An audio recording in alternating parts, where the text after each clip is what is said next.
few years ago, James Rolfe posted on his Cinemassacre YouTube account his movie horror idea. In the video, he told the genre, the characters, and the first act of the plot of a story he was working on. A story of 4 adults revisiting an amusement park from their childhood and conquering their fears in an abandoned cart mining ride. James concluded the video by saying that while his ultimate goal was to make a movie out of it, he was open to the possibility of making it a comic book or novel. Fast forward to sometime around the middle of this year, and James announced that his novel, Gnome Cave, was out. And I just happened to be one of those people who bought the book.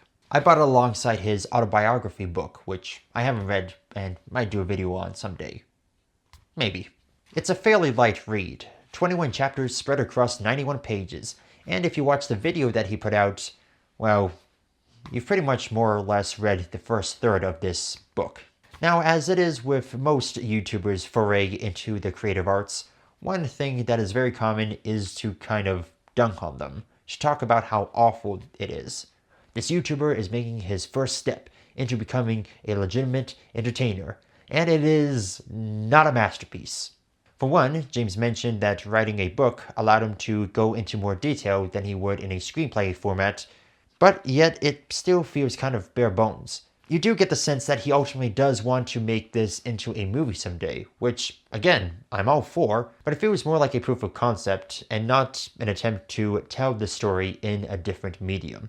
I won't get into spoilers, but there is a twist in here that I felt didn't exactly come out of nowhere, but was still a very hard left turn. The last few chapters of the book build towards this psychologically traumatizing moment for one of the characters, but still it kind of meanders about. There is one moment near the end, I won't spoil it here, but if this does get made into a major motion picture, that moment is going to look amazing on the big screen. I'm going to make a weird comparison here, but James Rolfe's Gnome Cave is, in the very much, a spiritual companion to Chris Duckman's Shelby Oaks. They're the first time a YouTuber who's been on the site for around 2 decades now, making their first real stab in the horror genre and trying to become part of the mainstream, and not just an internet celebrity, not just a YouTuber.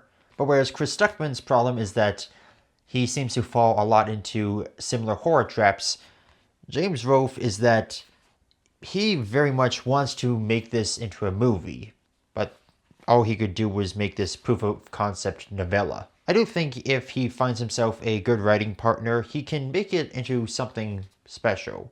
I think a few tweaks here and there would really make this a solid script. And there are themes covered in this book, and one moment that is especially kind of haunting, that if you understand James Rolfe as a person and the content he makes, it feels like he's speaking directly to you in a way. At the very least, he's covering ideas that you wouldn't expect from a guy who's made a career of yelling obscenities at old video games. But yeah, I will say though, try to pick it up on the cheap. I mean, I think this cost me about 20 bucks Canadian, and even on the American version of Amazon, it's still a bit of a highway robbery considering the contents. But it is a very light read, and if you can pick it up for free or on the cheap, I think it'll be worth your time. It's not great, I won't even go as far to say it's good, but I find it very solid, very readable. If nothing else, it's a decent time killer. And hey, maybe this will eventually become a movie. And if it does, I'll be there to watch it. James Rolfe may not be the next Stephen King, but if you want a light read with some thrills, chills, and a couple horrifying kills, then you can do worse than Gnome Cave.